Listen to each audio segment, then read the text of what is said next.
Malcolm. So I don't remember what number or what civilization still talking. Let's start with episode with some civilian advancements. Many tribes have recovered in the last few episodes started migrating even more north into Russia.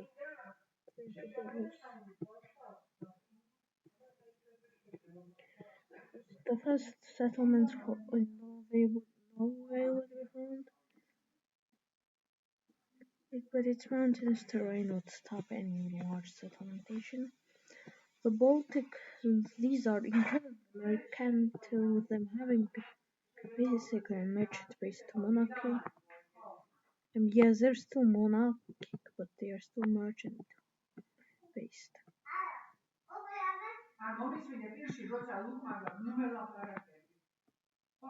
So yes, this is by the way late classical period. So at the start of this episode, we have the Spice Islands are already a massive zone of competition, as the Kamal Corona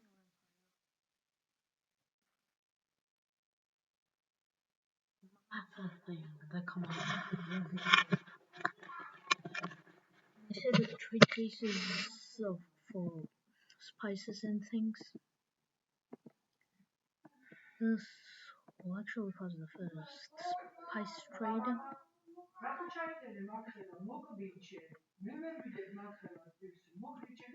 And of course, we got all about the trade routes.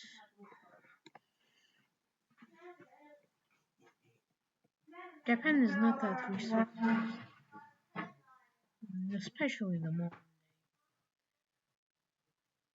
So of course we need a new trade route for this is the spice trade route, so I'm going to do this and this. No.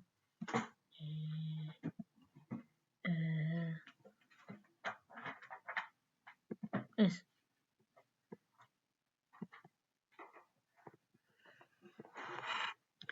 So of course this trade route begins here, then they also move into this settlement, there is also this thing, there is also this thing, there is also this thing, trade routes. Then they go here. They move into this Indian city. Well, look, this is mainly for to control the Strait of Malacca, because a lot of traders go there. And they end up here. So yes, and then go to the Chinese capital. This is the spice trade.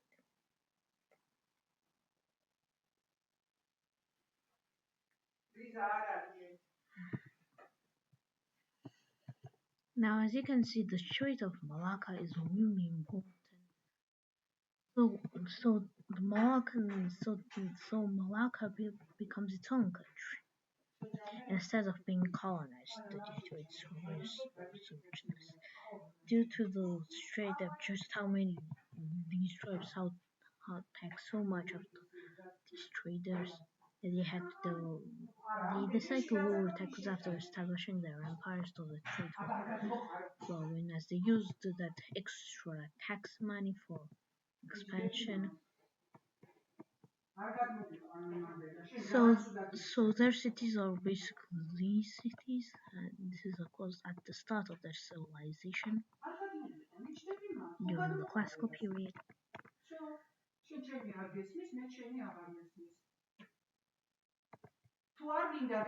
And this will cause the formation of Malaysia.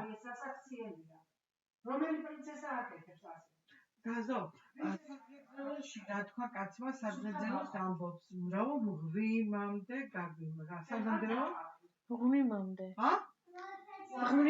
რას ნიშნავს ღვიმამდე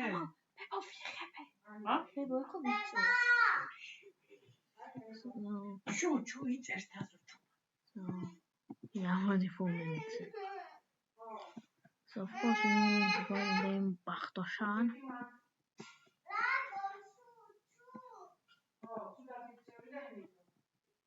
So modern-day Bachtashan gets also formatted by the blue team.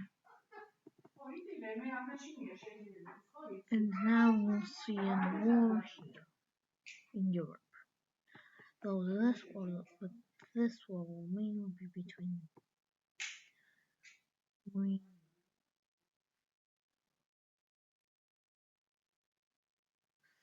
no, that's easy. The Germans and the Germans versus the French team. They are rivals as the French.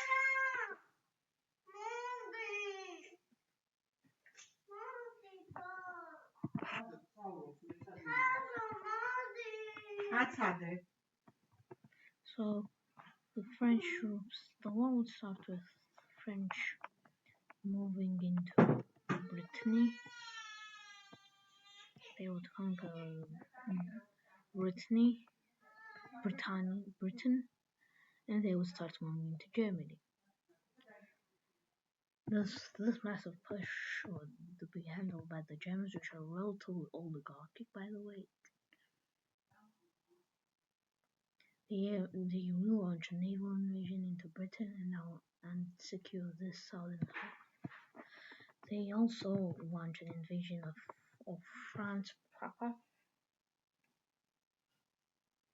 And the French are forced to relocate the capital to here. But by this point, the Confederation has been dismantled, and it is now one kingdom, a United Kingdom. But the French are able to stop the Germans in the fighting as they move here, they move here, they move here, they move here, they move here. And as you can see, this is what happens. Thus, these massive encirclements that accidentally form surrender immediately.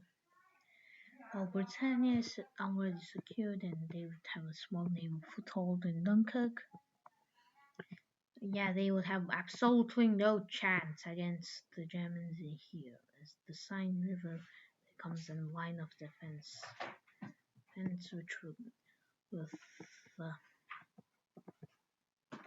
with Paris now being crossed, it is now under siege.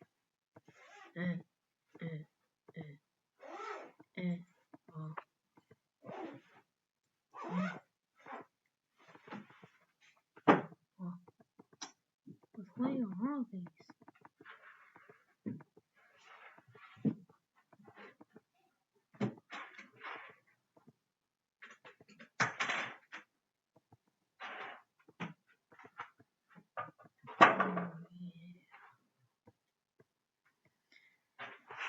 So Paris is under siege, German troops move in, but the Germans get defeated here. And also about that, I also need to do better at making the cities look. Oh yeah, that's it. So yeah, redesigning the French cities.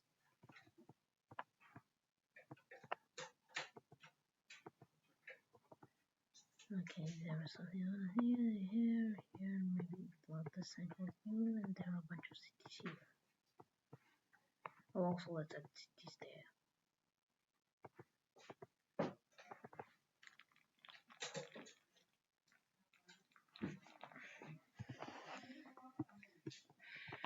So I forgot about the capital.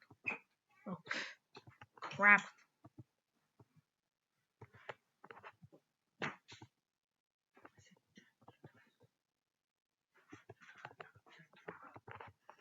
So I guess this. So French quickly moved into this Norman city and captured the Caen. If that's going to be actually, but still, let's just call it Caen. Kain Kain Kinke Kika. And the battle becomes basically a stalemate. This war continues for a long time until both sides are exhausted. But there is one thing: the French are way more militarized, so they are able to harbor for a longer amount of time. I mean, they have better agriculture than the Germans, due to it being France. I mean, even though Germany formed first, France has better potential in agriculture and development than Germany during the classical times. As Germany is just a bunch of forested cities which are basically dominant, which are basically allied to the Baltics. I'm sorry, vassalized by the Baltics, because the Baltics control whether they starve or whether they live. That's the reason. So the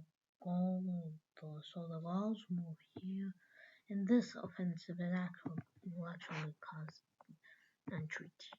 The French don't really have a problem with taking Britain, but they do have a problem with taking these occupied areas, as there would be a last-minute offensive. The Germans would decide to, and a neutral buffer state would be formed, led by the mayor of one of the city over here. This new Belgian country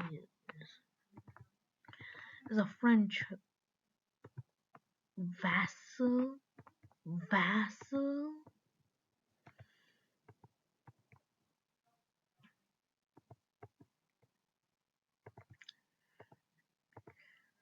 So this new French vassal buffer state is over here.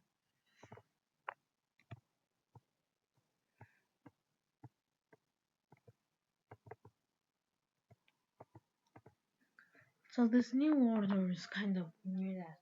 As the Greeks are establishing their control over the ancient territory, the Romans are moving up north more and more, so this period is a period of change. But the Romans want southern Greece, as they're basically zero there. So they will start starting to rebuild their army, and they would decide to form an alliance against the Greeks. The alliance is now the circle team. This alliance actually includes more. This alliance, not more. Lusatia. Lusatia is also in Greek, but not really. And shockingly, Egypt, which had very good relations with Greece. Tensions are going up, and where does the first escalation start? Simple. The Romans decide to kidnap a bunch of an armada here in a naval battle, move them to Elba. This is a very secret mission, and that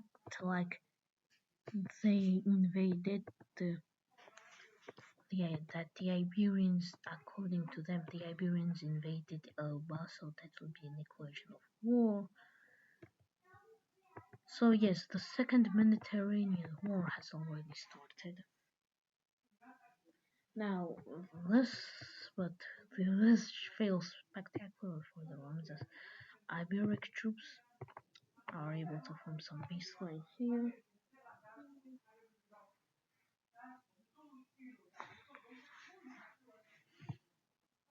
But there is also one problem. The Romans while the Romans did fumble against the Iberians, they didn't fumble against, of course, the Greeks. The Greeks quickly lose all of southern Italy. After that, the Romans decide to move a bunch of troops into Italy, which is getting invaded. The armada that escorted the Spanish ships into Alba defeats the Spanish ships and then they invade Corsica. With that, let's end the video.